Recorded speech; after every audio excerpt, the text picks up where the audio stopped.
سر یہ بات کرتا ہوں کہ اخلاقیات میں الہیات کو شامل کرنا ہے. ابھی اخلاق میں تو ہر کوئی دوسرا اچھے کے ساتھ ایک دوسرے کے ساتھ اچھا ہوتا ہے انسانی سطح پہ, لیکن جب آپ اللہ کو بیچ میں لے آتے ہو تو آپ کے سارے مسئلے ٹھیک ہو جاتے ہیں. تو یہی ہے کہ یہ بھی اللہ کا بڑا کرم ہے کہ ہم سفر ہم خیال ہو جائے. تو یہ جو ہے کہتے ہیں نا ہم سفر ہم خیال ہو جائے تو منزل آسان ہو جاتی ہے. مجھے اکثر جو ہے کالز آتی ہیں, میں کال کنسلٹیشن لیتا ہوں. اس دن ایک لڑکی کی کال آئی, وہ 2.5 سال سے اپنے والد سے بات نہیں کر رہا اور ایک ہی گھر میں رہتے ہیں. تو میں نے اس کو کہا کہ تمہاری دعاؤں کا سارا ذخیرہ تمہارے والد کے پاس ہے.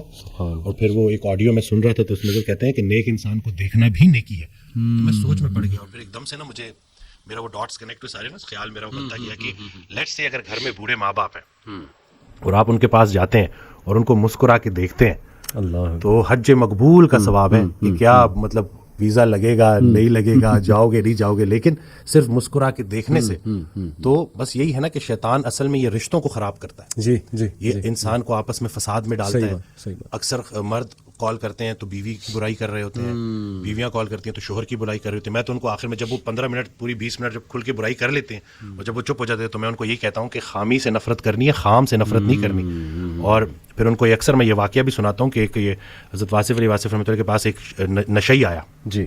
تو انہوں نے اس کو ساتھ بٹھایا. کچھ عرصے بعد نا اس نشئی کا بھائی آیا اور اس نے کہا کہ اس نے نشہ چھوڑ دیا, آپ نے کیا نصیحت کی تھی؟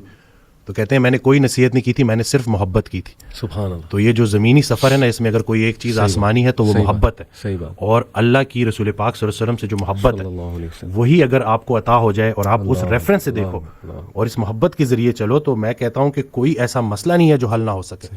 ہم صرف یہ جو اپنی ذاتی نفرت ایک ایسا زہر ہے جو عمل دوسرے کا ہوتا ہے, زہر آپ کے اپنے جسم میں پھیلتا ہے اور پھر بڑھتا ہے اور پھر اس حد تک بڑھ جاتا ہے کہ وہ آپ کو اتنا زہر آلود کر دیتا ہے, اتنا بوجھل کر دیتا ہے کہ صرف چند لوگوں کا چہرہ آپ کے آنکھوں کے سامنے ہے تو آپ کا موڈ خراب ہو جاتا ہے. جی. تو اگر آپ نے دل میں کوئی بندے ایسے رکھے ہوئے ہیں نا تو ابھی اگر آپ دیکھ رہے ہیں تو ان کو فوری معاف کریں. صحیح بات. کیونکہ ہم نے بھی اللہ سے جا کے معافی مانگنی ہے تو جا کے ان کو معاف کریں.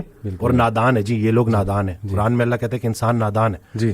تو آپ کی دانائی اگر آپ کو نادانوں کے ساتھ گزارا کرنا نہیں سکھا رہی تو آپ کی دانائی کس کام کی. میں اکثر ریپیٹ کرتا ہوں کہ آپ بڑا بنیں اور معاف کریں. جی یہ چھوٹی سی زندگی ہے. اور کہتے ہیں نا کہ کشتی میں اگر سوراخ ہو جائے اور کشتی ڈوبنے لگے تو کشتی میں تمام سوار لوگوں کو اللہ یاد آ جاتا ہے. تو کشتی گزر رہی ہے, زندگی چلی جا رہی ہے اور گزرتی جا رہی ہے.